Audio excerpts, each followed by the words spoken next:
553 with the latest scoop. Lady Bird Haley, you are the worst candidate on this presidential debate we have here. No, because you're the incompetent one. You're going to be 81 when you get out of office. What do you have to say to that? No. That's literally the facts. No. You're not going to be 81? You're not 77? No, you good bitch. Take You're literally Stop. 77. No. I still make billions. You and your orange face I make millions. can pause. Look at you. What have you You're done? literally getting What have you bankrupt. done? How many times have you been in the courtroom, out of the courtroom, in the courtroom? Thank you. You shouldn't be our president. Well, as you guys can see, this election's going very well and very smoothly, but we wanted to give you guys some more information about the story behind the fight. She's going to explain it in more of a proper way than the video showed you. So after the Republican primary in New Hampshire, Donald Trump did come out as victor. His opponents Rasmussen and Ron DeSantis did drop out of the Republican race and even endorsed Trump as the Republican candidate. However, his opponent in the Republican race is now Nikki Haley, who's been gaining a lot of traction as a possible Republican candidate. She did manage to obtain 46% of the votes, while Donald Trump obtained 53%. Haley had then stated that she would remain in the race, saying, "This race is far from over. With winning this primary, Trump has now topped the first two contestants of the 2024 election cycle." Wow. To give you guys some background about this story, Nikki Haley is actually a very prominent Republican politician right now. She is hoping to be the first woman president. She's doing very well, but she's not exactly meeting the standards of her opponents, or some of her opponents. Most of them are actually gone by now, but she's very close in percentages of Republicans voting for her. She has 46% of the vote, while Donald only has 53%. She used to serve as the U.S. ambassador under the United Nations under Trump. I believe that's kind of important just because she is going against him in the presidential election, so it's kind of a big turntable for her, and it shows off a lot of power she has if she does win. And I think that this is relevant because the New Hampshire is a big primary in the overall election, and it is extremely crucial for the outcome of the candidates. For the past primaries, New Hampshire has led as a precedent for the other state primaries. A big picture of this whole thing, it really comes down to who is going to make the best decisions for the United States. Also, how Nikki keeps pushing through this even when she lost a big primary in this election. And being as she is a woman, she also is creating a very big moment in history for women, politicians, presidents, a lot of things. She is going to be in history books, whether people like it or not, whether it be as a president or as a very go-getting woman. The impact of this could discourage other Republican candidates from counting on their campaign. This could stray away from other candidates running, which could cause a big picture to be focused on Donald Trump, which would lead to obviously more votes being in his opinion because he seems to have a way with words for people.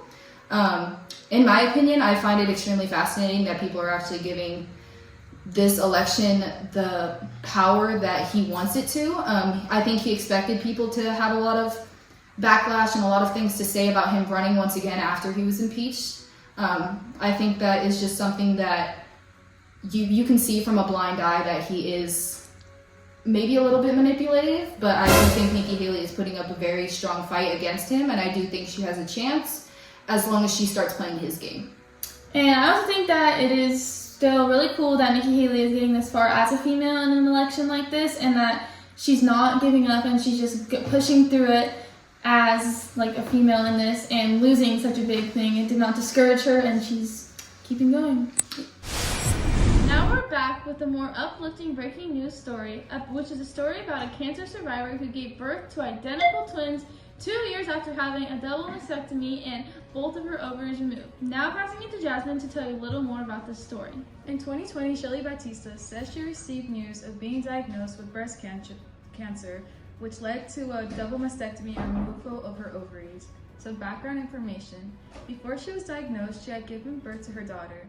She ended up discovering a lump in her breast after trying to pump while at work. At first, she had thought that it was a clogged milk duct due to her pumping, but then she realized it was more than that. She had no family history of breast cancer, and her evaluation was delayed due to the COVID-19 pandemic. Then in March, she went in for evaluation and was diagnosed with triple-negative breast cancer, which is known to grow quickly. Also during this time, Shelly found out that she has genetic risk factors for ovarian cancer. Shelly and her husband Robert wanted to have a family together, and so they went to see Dr. Kara Goldman, who was a reproductive endocrinologist and medical director of fertility preservation. She had advised them to start fertility treatments before chemotherapy. They had started her fertility preservation and started medications, and then 2 weeks later, she had 8 frozen embryos.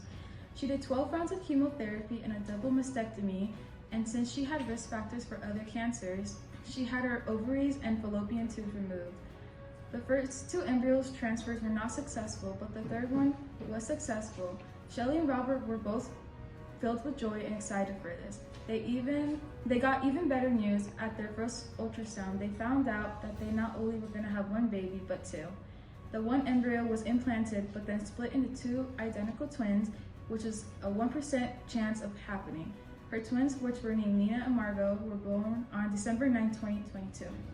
What do you think the relevance of this story is? This story is relevant because it is a special case in the medical industry.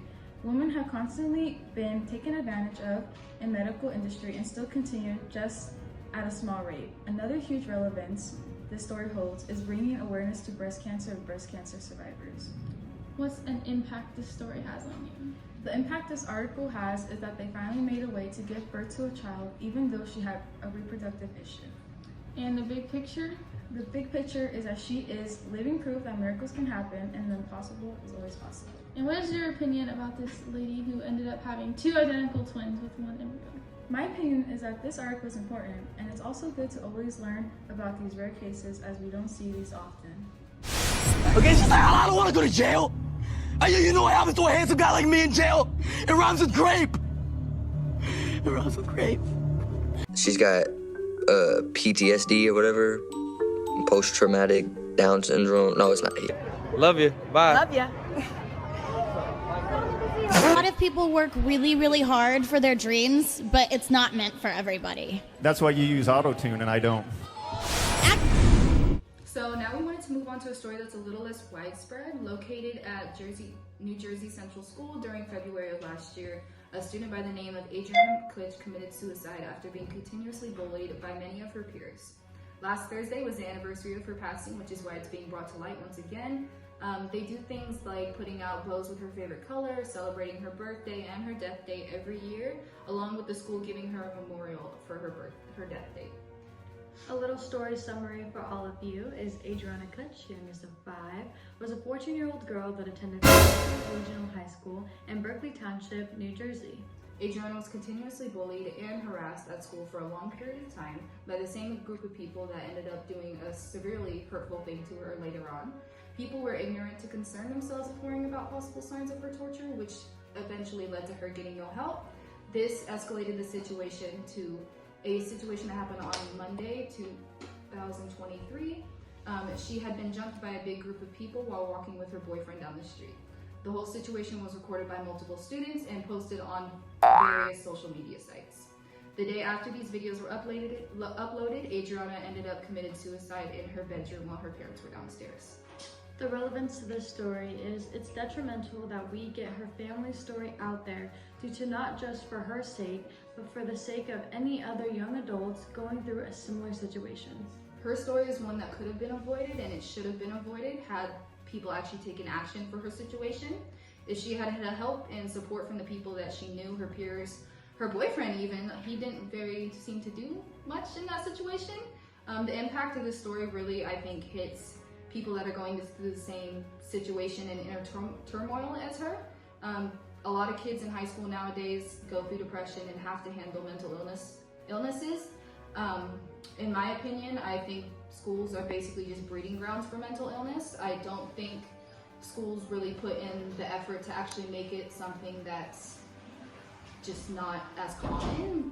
I think they like to say they do, but nothing really ends up happening in the long run. And another opinion by me is just that her parents didn't do anything wrong. They didn't contribute to this mental health issue. It was the harassment of people and teachers in school the students who are walking around every single day torturing her. And it's something that's so obvious, and it should have been seen sooner. Something of this magnitude definitely should not have been recorded, let alone posted on different media sites. And as we know of it now, I do believe there are still videos online of her attack, which have been posted on different news articles. I don't think that's okay. I think it should be something that's not widespread. I think it should be her and her family's situation, and they should be able to make their decision on whether it should be given out to the public or not. But I do think her story is something that brings to light a lot of other people's stories. And imagine these videos are still out right now. Nobody's continuing to stop them. What if she was alive watching them every single day? How do you think that that would make her feel about herself, or the fact that she had somebody that she loved and cared about standing right there who didn't do anything to help her? And the only reason this story is actually being brought to light and brought to people's attention, the only reason it was brought to our attention is because of her death. If someone that was going through things like this hadn't died and hadn't been in the public eye and her story wasn't being told to people, it probably wouldn't have as much attention as this story does. Right. And if you're going through a similar situation, please call 1-800-273-TALK for your suicide hotline. This is an entertaining news story. In El Paso, Texas, Purple Heart recipient 101-year-old celebrated his birthday at Hooters says, "I just love it here." The vet didn't know that there is such a restaurant with such beautiful women until his niece took him to Hooters. His experience was nothing but top tier. According to him, all the women were beyond gorgeous, absolute jaw-droppers. He didn't think that he was going to risk girl and honestly, what a way to celebrate your birthday. Personally, I think I need me one of these type of parties, and that's just saying something. He even says that he would like to celebrate his next birthday in the same exact way he did this year. Even on Facebook, Hooters posted, "What a way to celebrate Harry's 101st birthday." Him and his wife moved to El Paso, but shortly after they moved, she died. After he died, his niece had said that he was a quiet, reserved man and he wasn't one to go out much. But after she took him out, he said that he wanted to keep going until he was 105 years old. I mean, the ladies must be nice. Clearly, if he's spending all of his time there. He still wants to continue a nice, happy, and healthy life after his wife has passed, and personally, what a better way. An 11-year-old boy can hear for the first time after doing therapy. Asian Don grew up in a world with no sound. After moving to Spain, his family took him to a hearing specialist. They thought he might be eligible for a clinical trial using gene therapy. He was. The treatment worked, and his congenital deafness was gone. Asian even said that there is no sound he doesn't like. Some background for you is he was living in a poor community in Morocco, and he expressed himself with sign language. He even invented himself, and he had no schooling. He was treated at a children's hospital in Philadelphia, becoming the first person to get gene therapy in the United States for congenital deafness. The goal was to provide him with hearing, but no one knew if it would work. Congenital hearing loss is a loss of hearing at birth, which scientists say is the tip of the iceberg. To cure it with gene therapy, since the problem is rooted in the genes. The goal of gene therapy is to replace the mutated otophyllin gene in patients' ears with a functional gene. Otophyllin is a protein that causes deafness from birth and affects 200,000 people worldwide. The relevance of the story, I feel like is pretty obvious. I feel like it focuses more on the children. Due to 2 out of 1,000 children experiencing congenital deafness just in America, about 15% of adult Americans and 37.5 million over the US over the age of 18 have experienced congenital deafness, meaning that someone you have met in your life has had it, whether you knew it or not. The big picture of this story, which is that so many people all over the world can hear again if they get gene therapy. There has been no side effects shown. Kids and even adults can be introduced to a whole new world, hear their mothers laugh, play Marco Polo with their friends and family. With this new technology, this technology will change their lives.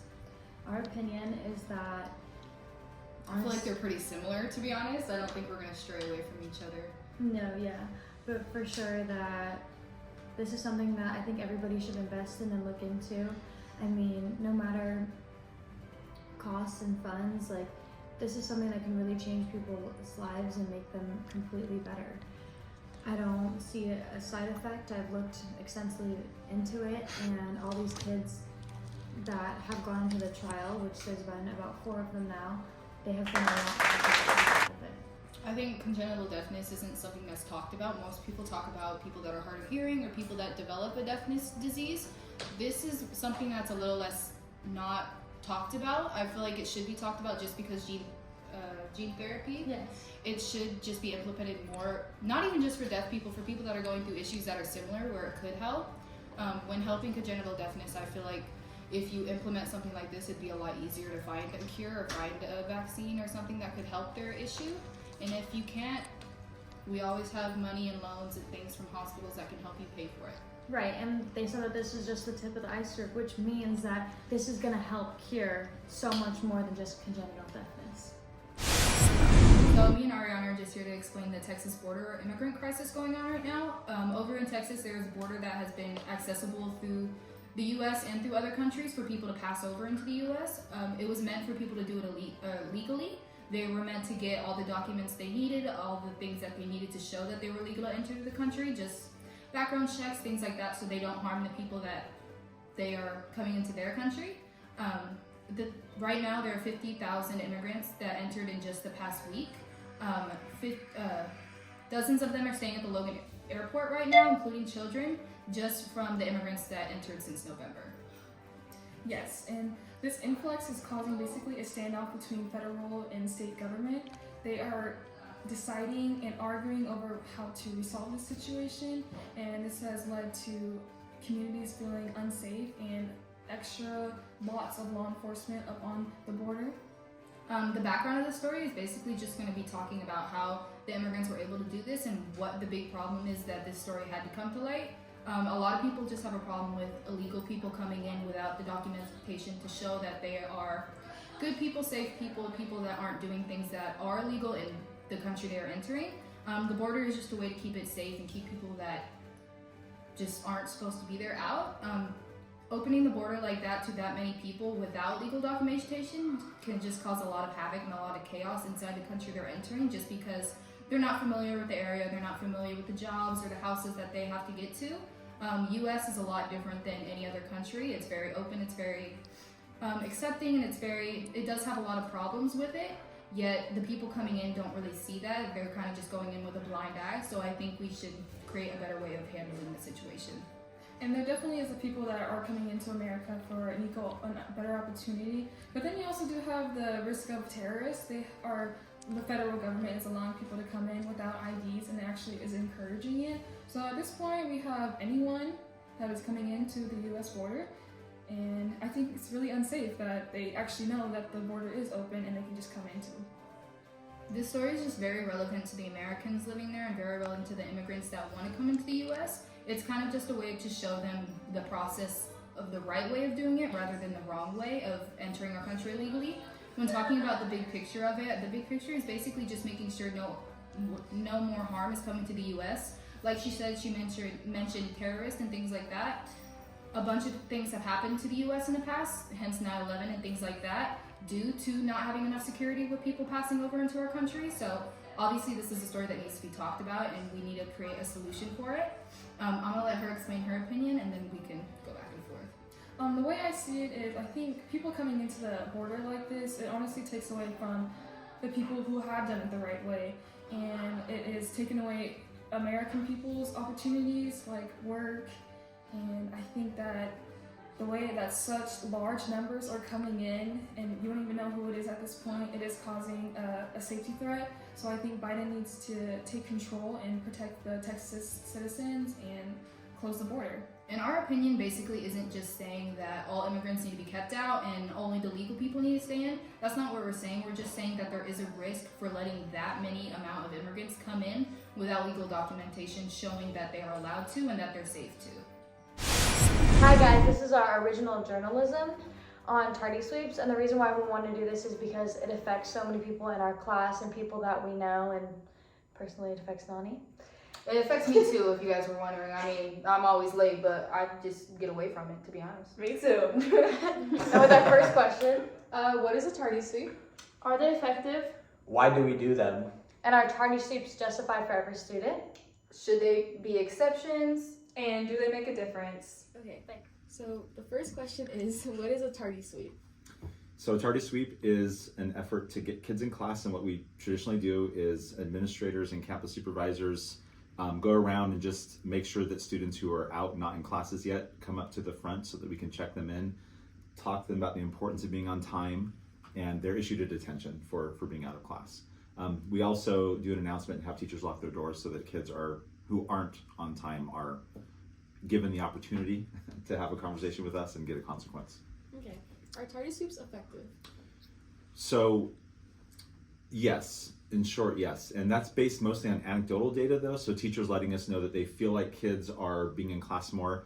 We've looked at the numbers, and unfortunately for us, the numbers, some days are better than others. It's hard to say there's a definite trend that we see like higher numbers at the beginning of the year and lower numbers later. But I will say this, just in thinking of different times being out after break or lunch, we noticed that it seems that there are fewer kids out, later.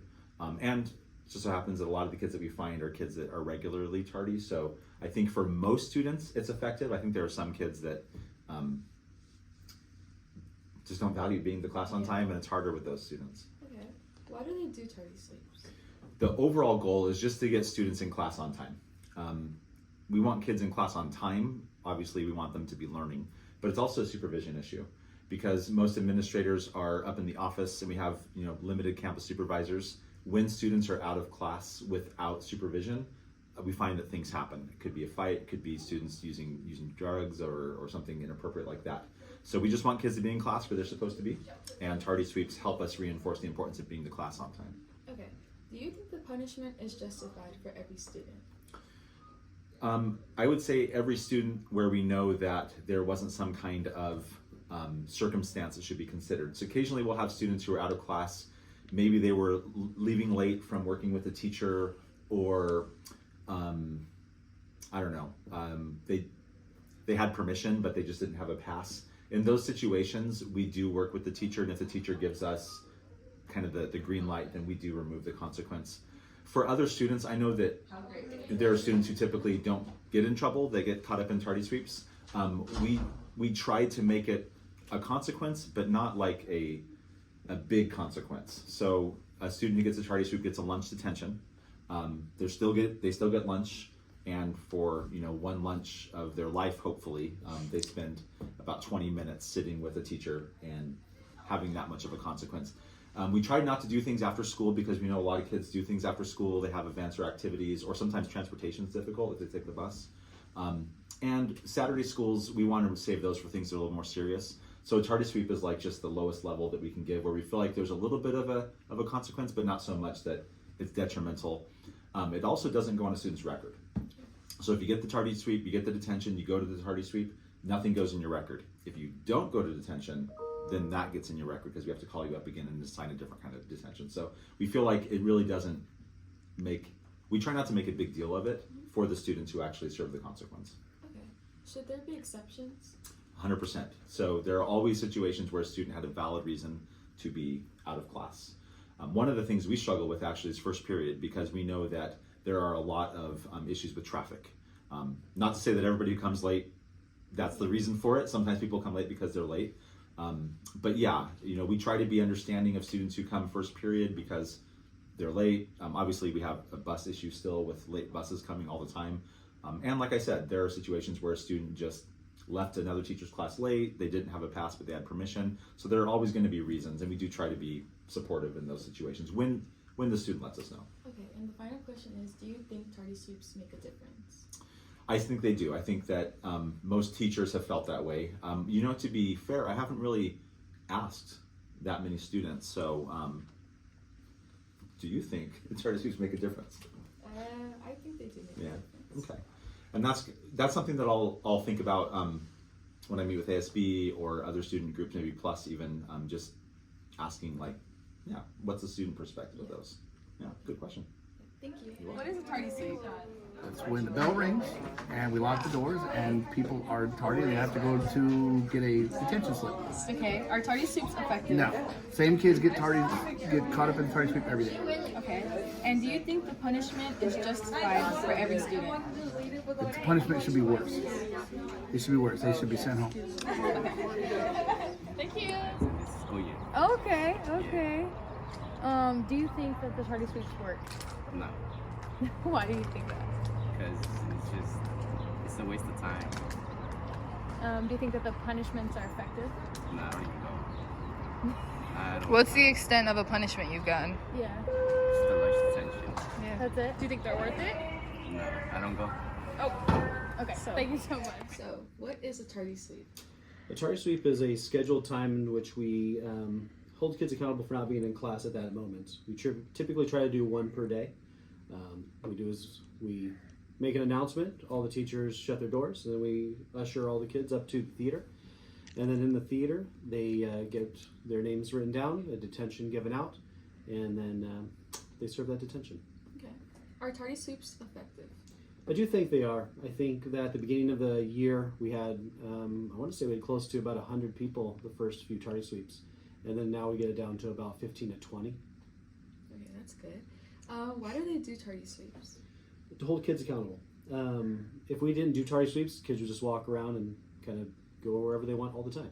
And so what it does is it's a low level thing that we can do to keep kids kind of in class, because when they're in class, it's when they're learning and they're not causing issues outside the class. Okay.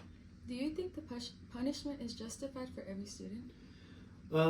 We treat everyone the same. But then if there's multiple times or if there's multiple absence or tardies within that week, we do escalate it. So you can get to a 1 hour detention after school. You can do Saturday schools.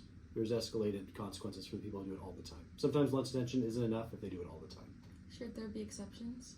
Yes, there are exceptions. And I always try to state it that if a teacher is sending you from class to class, or if there is a real reason, a legit reason to come find me, or an administrator, or talk to the teacher, they'll send us an email and we'll make sure that we look at it and we remove it if we need to. Do you think these tardy sweeps make a difference? I do. The teachers themselves have said they make a difference when we talk to them. I think the students, when we question them through our plus forms and things like that, they believe it actually works. And I think you can see it as it kind of reduces the number of people out. I think it really does. Okay, that's it.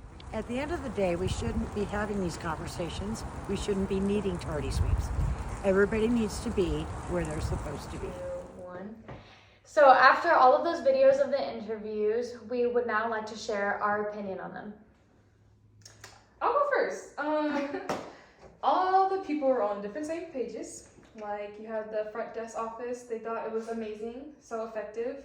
And then you have like Hedges, the principal, and they don't think it's so well. And in my opinion, I think tardy sweeps are not effective. I think I'm a pretty good student, and your attendance on whether or not you're tardy does not prove that.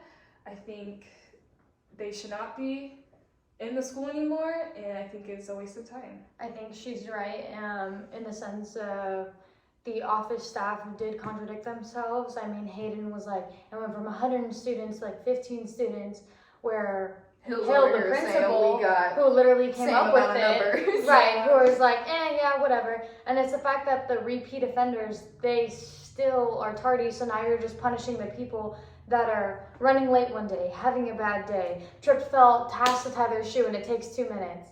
Just things like that. And it takes them out of class, and I think they try to get caught in the tardy sweeps, the ones that don't like class and are tardy. Yeah, like Kara said, the kids who are already tardy are going to keep being tardy. The tardy sweeps aren't going to stop them from continuing doing their actions. They don't care about getting caught in there. So. I think of it more of in a different way than they do. I kind of see it as something that does help. I don't necessarily think it should be implemented for everybody. I think it should be implemented for the people that they know are going to be late. Obviously, these kids aren't just showing up and pretending to be late or trying to be late. I think these kids are deliberately like leaving class, not to go to class, not to leave school, just to wander around because they're too lazy to learn. That's how I see it. They also and I have see a record of who's yeah, most of them have a so. record. The school does keep a record of like the qualitative stats and the quantitative. They keep track of the people that come back most, the people that they see most in the tardy sweeps. Obviously, if I'm going to be coming in late during one day on first period, give me a tardy sweep, but it's not really going to make a difference for me considering I'm not always constantly caught up in them. Right, and even one of the students that we interviewed, he was like, yeah, I mean, I've been caught in the tardy sweep, but whenever they give you detention, I just don't go. Yeah. And it's just A lot like of people do not even go to the detention, so I just feel like they can execute it a different way because it's not getting the right people. Because like Macy said, like Kara said, there's people that could be having a bad day and they're late to school, or they just couldn't make it on time because it was the one day, and now you're racking them in with the bad kids. Like, And for us, it's not really a topic that we want to argue about or we want to be on one side of. It's kind of just we're trying to get a wider view of what it is and why it's implemented so much and why they choose to do that, considering they can find alternatives to what's happening. Obviously, if kids are being late every single day, the parents should be contacted, people of their family should be contacted, and they should be helping their kids understand that they need to be in class and they need to be learning. And if they're not in class and not learning, there are many different problems that could concern the staff of them not being in class. Right. They are not checked in on attendance, so nobody knows where they're at, yet the school's still liable for them. Right, and then even like going to school and being on time, that's supposed to teach you important life skills that these kids aren't learning because we're just letting them off the hook with being late all the time. If you're late to your job, guess what? You get fired. Now you don't get your money. I just want to say right now, I have a job and I am never late, but I am somehow always late to school.